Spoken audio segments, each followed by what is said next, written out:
का कुछ आया हो गया था उसके अंदर, वो तो वो पचाड़े खाती थी कुछ ऐसा उसके हिसाब से। अच्छा, घर में ही? हाँ घर में। तो वो तुरंत ही खाली कर? हाँ वो तुरंत ही खाली कर दिया था उनने, रातों रात खाली कर दिया था मकान।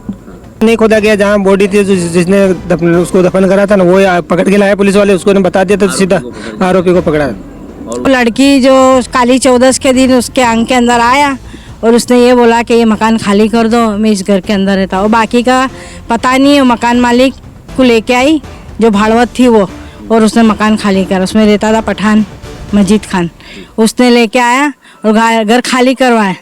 फिर लड़की साथ ऐसी हरकत हो रही है, ये वो उनको इतना टाइम दिया, उसने खाली कर दिया बोले। फिर मकान मालिक खुद ही आई थी साथ में लेके, खाली करवा के उनको और चली गई। उसके बाद घर ऐसा नहीं पड़ा, कोई आया नहीं, कोई गया नहीं। अभी तो खाली हुआ, उसके 8-10 दिन बाद ऐसा पता चला कि अंदर से लाश के टुकड़े मिले। अच्छा, हाँ बस। मकान खाली है? हाँ उसके 8-10 दिन बाद ऐसा पता चला कि लाश के टुकड़े मिले। वो गड्ढा वड्ढा खोदा है कुछ? हाँ गड्ढा वड्ढा खोदा, पुलिस वाले आए, क्राइम ब्रांच वाले आए, सब ने इनको आए।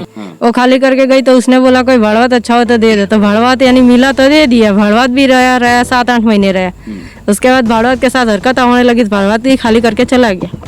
क्या हमारे दर्शकों को बताओ कि क्या होने लगा भाड़वतों के साथ, थोड़ा सा विस्तार? भाड़वतों के साथ वो भाड़वत तो मेरे पास आया, यूँ कहते ला बोले मेरी छोकरी के साथ पहले हरकत हुई, फिर बाद में बोले मेरे यानी छोकरी के साथ हरकत हुई, फिर दूसरी छोकरी के साथ हरकत हुई, बोले फिर मेरे साथ हरकत हुई कि मेरे छाती पे आके बैठ जाता है।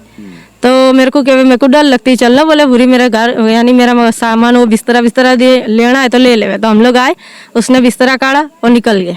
सामान लेके भाग गया? नहीं खाली बिस्तर लेके। और फिर सामान लेना तो वो खुद मकान मालिक साथ में आई थी, और साथ में मकान मालिक आई, बिस्तरा लेके गई, यानी पूरा यानी वो सामान लेके गई वो।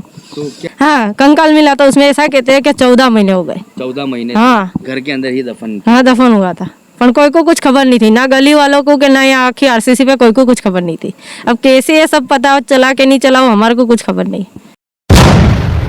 में स्वागत है आपका अहमदाबाद के जुहापुरा विस्तार में कैनाल के पीछे आया हुआ आरसीसी, जहां पर कल रात हमने जिस स्टोरी को दिखाया था उसी स्टोरी के अपडेट में हमारी टीम यहां पर पहुंची है। आप देख सकते हैं कि ये वो मकान है A6 जो कल रात हमने दिखाया था, और ये वो मलबा है, ये मट्टी का ढेर है। अब आइए यहाँ से ही आगे इस कहानी का रुख करते हैं कि ये वो जो अंदर हुआ गड्ढा है, उस गड्ढे के अंदर समीर अंसारी, कल जो नाम बताया गया था वो जिसमें इख्तियार अंसारी आ रहा था, लेकिन इस सोसाइटी में उसे समीर अंसारी के नाम से लोग जानते थे और उसका नाम समीर अंसारी था। इस समीर अंसारी की कहानी इसी घर के मलबे में दबाई गई थी, और उसके जो जीवन की कहानी थी उसका अंत इसी घर के मलबे में हुआ था। ये आप मलबा देख सकते हैं, इस बात की गवाही दे रहा है कि इस मलबे के अंदर से निकला हुआ जो कचरा था, इस मलबे के अंदर से निकला हुआ जो कंकाल था, वह अब तो अस्पताल में है, जहां पर टेस्ट होंगे और उस टेस्ट के माध्यम से ही DNA टेस्ट होगा। इसके माध्यम से ही ये पता चलेगा कि इस घर के अंदर दबा हुआ कंकाल किस शख्स का था। कहानी ने जो मोड़ लिया था, ये सबको दहलाने वाली कहानी थी। कहानी में यही था कि रुबीना अंसारी अपने पति के साथ बिहार से ये दोनों कपल यहाँ पर रहने के लिए आते हैं, और यहाँ पर रहते समय इसी लाइन में अगर हम बात करें तो 15 नंबर के मकान में जो है कि इमरान नाम का शख्स रहता था, उसके साथ प्यार होता है। अब चलिए इस घर की जो सिचुएशन है हम आपको दिखाते हैं कि यहाँ से अगर हम ऊपर जाएं तो ये घर एक दूसरे के करीब में है, मतलब कि एक दूसरे से जुड़ते हुए हैं ये घर।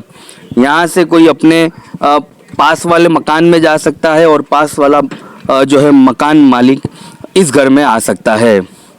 ऐसी सिचुएशन से बने हुए ये मकान है, और उस समय पर यहाँ इमरान और रुबीना इसी टेरेस पर मिलते होंगे, इसी टेरेस से अपने घर के अंदर प्रवेश करते होंगे।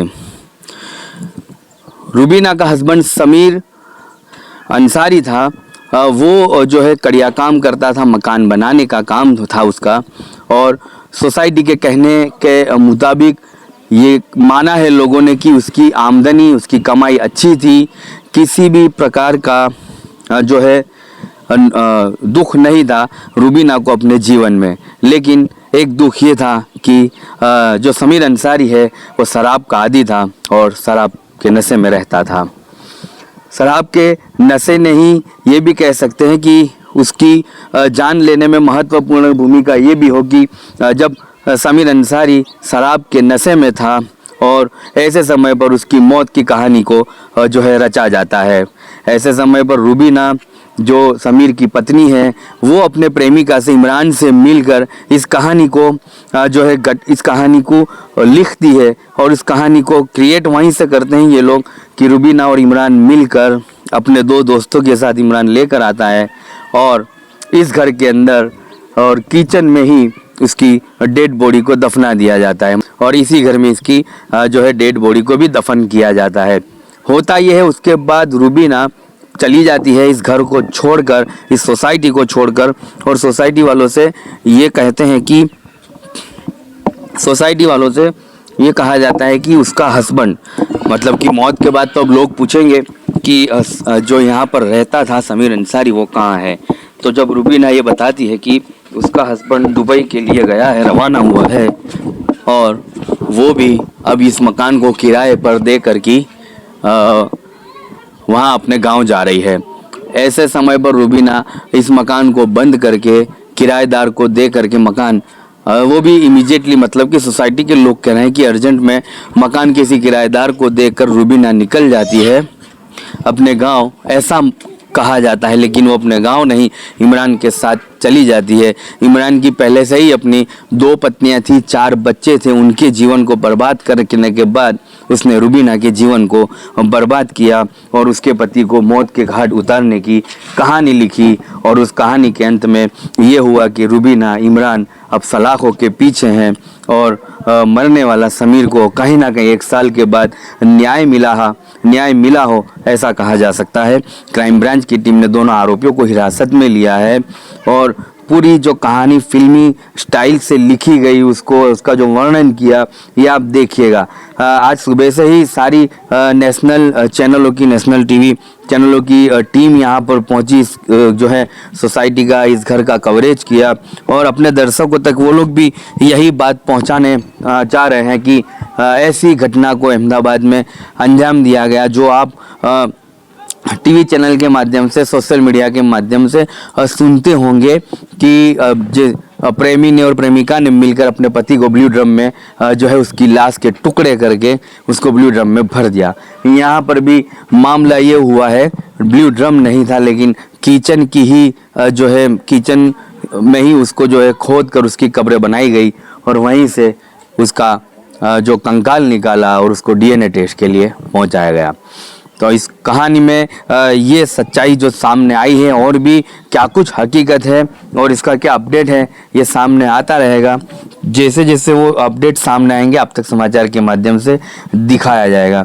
लेकिन आप सतर्क रहिएगा, आपके आसपास कौन रह रहा है, आपके आसपास कौन रहने आता है, इन तमाम की जानकारी अगर आपको नहीं है तो आप पुलिस में जानकारी जो है दीजिए कि ये इन लोगों ने अपने मकान मालिक से मकान के रहने के लिए दस्तावेज जो पुरावे हैं वो रजिस्टर करवाए हैं या नहीं, ये कहाँ का रहने वाला है, कौन है, इसकी क्रिमिनल हिस्ट्री क्या है, ये तमाम अगर पुलिस थाना में इसके डॉक्यूमेंट जाएंगे तो वहीं से ये जानकारी हासिल होगी और पुलिस तक ये बात पहुंचेगी कि यहाँ रहने वाला क्रिमिनल है या फिर यहाँ जो है आम आदमी है।